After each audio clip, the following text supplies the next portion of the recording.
Start spreading the news. I'm leaving today.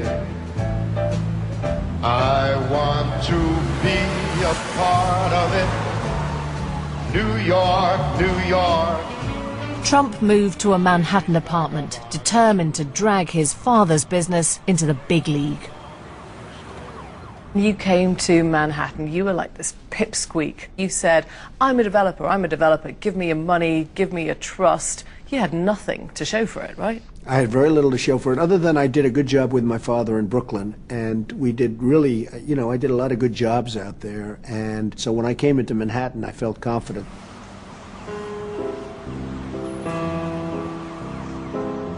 However good it looked from a distance, the Manhattan that Trump found in the early 70s was falling apart. Many of its businesses had declared bankruptcy. Among them, the Penn Central Railroad Company. Ned Eichler was hired to raise money for its creditors by selling off its New York property portfolio. So the phone rang one day, and the secretary said to me, there's a man named Donald Trump on the phone, and I had never heard of him. And this sort of brash voice comes over the phone, and he said, when are you coming to New York so I can talk to you? Trump had big ideas. He said he wanted to develop one of the huge properties Eichler was disposing of.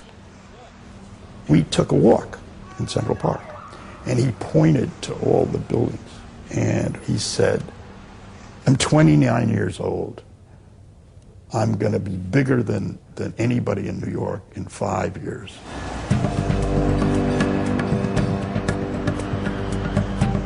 Trump's first target was a dilapidated hotel next to Grand Central Station.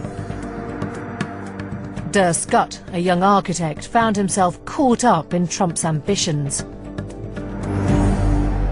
The Commodore Hotel was a rundown, really derelict building at one of the prime locations in New York City.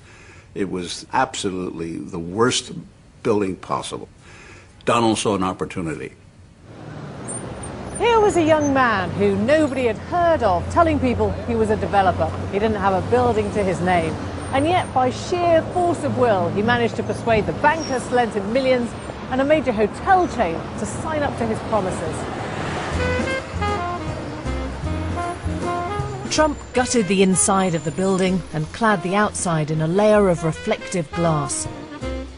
He borrowed $120 million to transform the old Commodore into a new and defiantly modern Grand Hyatt hotel. He already had lots to say about his achievements. The Art of the Deal was part autobiography, part self-help book, a kind of power of positive thinking for the 1980s. What do you think people are going to get out of it if they read it? People don't deal in multi-billion-dollar buildings. I mean, what can someone at home on a $30,000 It's really a study of life, Kathleen, how to do it and how to really make life. How to make life. How to make life.